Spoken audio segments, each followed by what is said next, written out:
Today we will study about the simple pendulum. What is simple pendulum? सबसे पहले हम यहाँ पर देखते हैं कि हमारे पास एक यहाँ पर डायग्राम बनाई गई है, ठीक है, जिसकी मदद से हमें यहाँ पर समझाया जा रहा है कि सिंपल जो पेंडुलम होता है वो किस तरह से वर्क करता है। अब सिंपल पेंडुलम यहाँ पर क्या होता है, सिंपल आपके पास क्या होता है, दो चीजों के ऊपर कंसिस्ट करता है। एक हमारे पास क्या होती है यहाँ पर, एक हमारे पास होती है एक्सट्रीम, ठीक है, और दूसरी होती है हमारे पास एक मेटेलिक बोब। यानी कि सिंपल आपके पास क्या होता है कि एक मेटेलिक बोब से हमने क्या किया होता है, स्ट्रिंग को हमने बांधा हुआ होता है। अब उसको हमने क्या किया होता है, उसको बांधकर हमने एक रिजिड सपोर्ट, यहाँ पर हमारे पास रिजिड सपोर्ट हम कहते हैं, फिक्स सपोर्ट, उसके साथ हमने यहाँ पर इसको बांध दिया होता है। अब सिंपल क्या होता है कि जब हम इसको यहाँ पर छोड़ते हैं, हैंग करते हैं, तो ये क्या होता है अपनी जीरो पोजीशन, जिसको हम कहते हैं एक्स। यहाँ पर बेटा यहाँ पर बिल्कुल आपके पास क्या होता है, यहाँ पर जीरो पोजीशन के ऊपर हमने इसको रखा हुआ होता है। अब यहाँ पर क्या होता है कि सबसे पहले इसको समझने से पहले हम इसकी डेफिनेशन समझते हैं, फिर हम दोबारा इसके ऊपर आते हैं, फिर हमें समझ में आएगा। अब यहाँ पर बताया जा रहा है कि सिंपल पेंडुलम होता क्या है। सिंपल पेंडुलम आपके पास बताया जा रहा है कि simple pendulum consist of a point mass suspended from a fixed point by a mass less in extensible string of length L at equilibrium. The weight W is equal to mg balances the tension T along the string. अब इसमें कहा जा रहा है सबसे पहले कि आपके पास जो सिंपल पेंडुलम होता है उसको क्या किया जाता है कि आपने एक फिक्स सपोर्ट के साथ आपने उसको बांध दिया होता है। अब वो जो स्ट्रिंग आपके पास वो इनएक्सटेंसिबल से मुराद हमारे पास ऐसी स्ट्रिंग होती है जिसके अंदर बिल्कुल भी इलास्टिसिटी मौजूद ना हो। इलास्टिसिटी से मुराद ये है कि आपके पास ऐसी चीज जिसको आप अगर इस तरह से स्ट्रेच करें, खींचो, छोड़ने के बाद दोबारा अपने असल पोजीशन पर वापस आ जाए, वो हमारे पास इलास्टिसिटी कहलाती है। तो आपको ऐसा धागा या आपको ऐसी डोर लेनी है, रस्सी लेनी है जिसके अंदर क्या हो, बिल्कुल भी इलास्टिसिटी मौजूद ना हो। ऐसे धागे के साथ आप क्या करेंगे, अपने मेटलिक बोब को आप क्या कर देंगे, उसके साथ हैंग कर देंगे, आप बांध देंगे। ठीक, दूसरा हमारे पास क्या होता है कि यहाँ पर जो बेसिकली आपके पास जो सिंपल पेंडुलम है, ठीक है, इसकी जो लेंथ है हमारे पास उसको हमने शो किया यहाँ पर L से। ये आपके पास यहाँ पर क्या है कि यहाँ से लेकर यहाँ तक इसकी जो टोटल रेंज हमारे पास यहाँ पर क्या है, लेंथ ऑफ द स्ट्रिंग है। अब इसी तरह से यहाँ पर बताया जा रहा है कि सिंपल आपने उसको बांधा और यहाँ पर आपने छोड़ दिया। अब जाहिर सी बात है कि यहाँ पर आपके पास एक यहाँ पर मेटल बोब जब हैंगे तो इसके ऊपर एक फोर्स लग रही है, कौन सी हमारे पास वेट वाली है, ठीक है। इसके ऊपर जो फोर्स लग रही है कौन सी लग रही है, वेट की फोर्स लग रही है जो जमीन की तरफ से आ रही है, इसके ऊपर एक्ट कर रही है, W = mg। अब हमें सिंपल क्या करना है कि हमें इसको यहाँ पर ले जाकर, ठीक है, आपके पास जो मेटेलिक बोब है हमने इसको लिया यहाँ से ले जाकर हम एक्सट्रीम ए पोजीशन, ठीक है, हमारे पास यहाँ पर एक पॉइंट ए है, एक्सट्रीम पोजीशन ये कहलाती है कि ज्यादा से ज्यादा आप इसको कितना ऊपर ले जा सकते हैं वो कहलाती है, इसकी एक्सट्रीम पोजीशन कहलाती है। आपने एक्सट्रीम ए पोजीशन पर आप इसको लेकर आए, आपने इसको छोड़ा। अब आपने ये देखा कि सिंपल पेंडुलम क्या कर रहा है, अपने एक्सट्रीम ए पोजीशन से जैसे आपने इसको छोड़ा, पहले ये आएगा मेन पोजीशन से होते हुए दोबारा एक्सट्रीम बी पोजीशन के ऊपर जाएगा, अगेन दोबारा क्या करेगा, ये यहाँ पर आपके पास यहाँ पर एक्सट्रीम मेन पोजीशन से होते हुए दोबारा क्या करेगा, एक्सट्रीम पोजीशन के ऊपर आएगा। तो इस तरह से ये जो पेंडुलम है सिंपल हार्मोनिक मोशन ये परफॉर्म कर रहा है। अब हमें ये पता लगाना है कि यहाँ पर कौन सी फोर्स रिस्पांसिबल है जो इस पेंडुलम को सिंपल हार्मोनिक मोशन परफॉर्म करवा रही है। तो सबसे पहले हम यहाँ पर देखते हैं कि जैसे हम क्या करते हैं, इस मेटेलिक बॉब को हम यहाँ पर एक्सट्रीम ए पोजीशन के ऊपर लेकर आते हैं, तो इसके ऊपर करते हैं दो तरह की फोर्सेस के ऊपर एक्ट करती हैं। एक तो इसके ऊपर क्या होता है, टेंशन इन अ स्ट्रिंग, ठीक है, जिसको हम टी से शो कर रहे हैं, यहाँ पर tension in a string, string के अंदर क्या हो रही है, यहाँ पर टेंशन प्रोड्यूस हो रही है। और एक हमारे पास इस मेटेलिक बोब के ऊपर जो फोर्स लग रही है कौन सी लग रही है, वेट वाली फोर्स लग रही है। इस तरह से इस मेटेलिक बोब के ऊपर दो फोर्सेस लग रही हैं। अब जो टेंशन की आपके पास जो फोर्स है इसकी जो डायरेक्शन होता है वर्टिकली अपवर्ड है।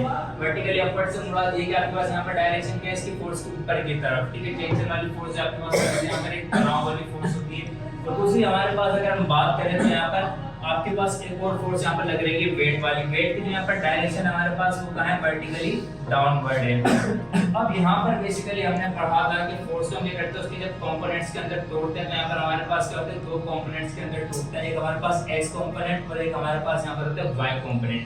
x कंपोनेंट के ऊपर आपके पास यहाँ पर mg cos थीटा और यहाँ पर हमारे पास क्या है, एक कंपोनेंट यहाँ पर mg y थीटा है, ठीक। अब इसी तरह से क्या होता है कि अब ये जो टेंशन वाली फोर्सेस की क्या वर्टिकली डाउन सॉरी अपवर्ड है इसकी डायरेक्शन, और यहाँ पर जो आपके पास mg cos थीटा इसकी यहाँ पर वर्टिकली यहाँ पर क्या होता है, डाउनवर्ड है। अब यहाँ पर क्या करते हैं कि दोनों के आपके पास equal in magnitude and opposite in direction, यानी कि मैग्नीट्यूड से मुराद ये कि जितनी फोर्स यहाँ पर नीचे की तरफ लग रही है उतनी फोर्स क्या लग रही है, ऊपर की तरफ लग रही है, मगर अपोजिट डायरेक्शन में होने की वजह से दोनों क्या कर देते हैं, एक दूसरे के इफेक्ट में कर देते हैं, वो कैंसिल आउट कर देते हैं, जिसकी वजह से हमारे पास जो फोर्स बनती है, फोर्स का कौन सा कंपोनेंट बनता है, वो बनता है हमारे पास mg sin थीटा।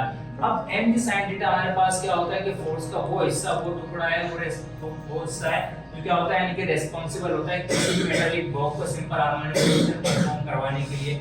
अब इसने इसको यहाँ पर क्या कर दिया, कैंसिल आउट कर दिया। अब यहाँ पर जो बॉब है इसको जो दोबारा एक्सट्रीम पोजीशन के ऊपर लेकर जा रही है वो हमारे पास यहाँ पर कौन सा है, mg sin थीटा। यहाँ पर कौन सा है, mg sin थीटा है।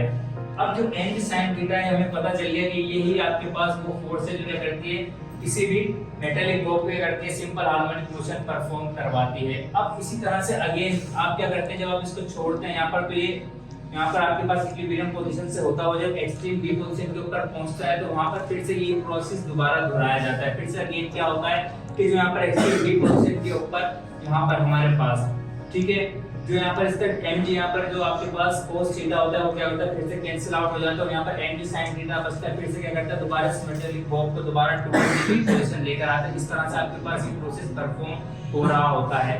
अब हमारा जो बेसिकली यहाँ पर सिंपल पेंडुलम है, ठीक है, इसके अंदर भी क्या आती है, एक टर्म आती है हमारे पास यहाँ पर टाइम पीरियड, ठीक है, यहाँ पर क्या आती है हमारे पास एक टर्म आती है टाइम पीरियड। अब किसी भी सिंपल पेंडुलम का जो टाइम पीरियड होता है वो हमारे पास क्या होता है कि हम ये समझते हैं कि वो दो चीजों के ऊपर क्या करता है, कंसिस्ट करता है। दो चीजों के ऊपर क्या करता है, वो डिपेंड करता है। एक तो हमारे पास लेंथ ऑफ द स्ट्रिंग, दूसरा हमारे पास mass of the bob. Mass of the bob से बुला लीजिए कि जो आपने बॉब लिया है वो आपके पास उसका वजन जो उसके ऊपर डिपेंड करता है। अब आपने बॉब छोटा लिया है या भारी लिया है, ठीक है। अब अक्सर क्या होता है हम ये समझते हैं कि अगर आप इस मेटालिक बॉब को क्या लेंगे, अगर आप भारी लेंगे, ठीक है, आप क्या करेंगे, आप हैवी लेंगे तो क्या होगा, हमारा जो टाइम पीरियड है उसके ऊपर भी क्या आएगा, फर्क आएगा। राइट से बात, अगर आप उसका वजन बढ़ा दोगे तो हमारे ज़हन में ये ख्याल आता है कि उसका टाइम पीरियड भी क्या हो जाएगा, बढ़ जाएगा। बेसिकली टाइम पीरियड क्या होता है, time period is the time required to complete one oscillation या वन साइकिल। यानी कि आपके पास कोई भी एक मेटालिक बॉब जो अगर एक कंप्लीट चक्कर लगाए, इस कंप्लीट चक्कर लगाने के दौरान उसको जो टाइम लगता है वो क्या कहलाता है, उसका टाइम पीरियड कहलाता है।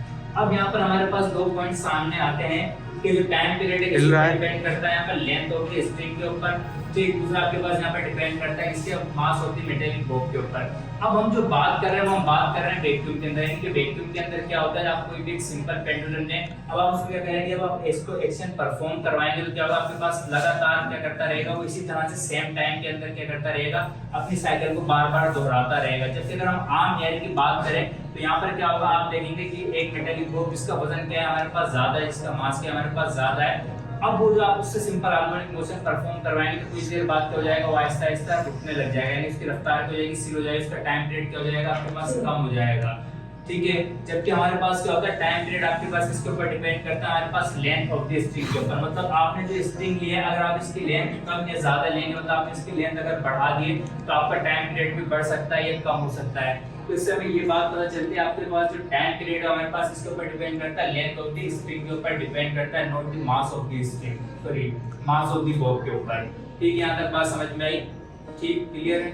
ठीक है, अब हम सवाल करते हैं आपका इनके लेक्चर कितना समझ में आया। यासिर, अभी हमने यहाँ पर एक बात डिस्कस की थी कि हमारे पास जो कोई भी आपके पास सिंपल पेंडुलम है, इसका जो टाइम पीरियड है किसके ऊपर डिपेंड करता है, उसकी लेंथ ऑफ द स्ट्रिंग के ऊपर डिपेंड करता है या मास ऑफ द बॉब के ऊपर डिपेंड करता है, length of the string. Excellent, बैठ जाए। ठीक है, जिस तरह हमने यानी कि बात समझी कि लेंथ ऑफ द स्ट्रिंग के ऊपर क्या करता है, हमारे पास टाइम पीरियड डिपेंड करता है, ठीक। अब वो यहाँ पर कंडीशन तब एक वैक्यूम के अंदर जब हम बात करते हैं, यहाँ तक बात क्लियर है, क्लियर हुई आप लोगों को, अंडरस्टूड, एनी क्वेश्चन? ठीक है बेटा, थैंक यू।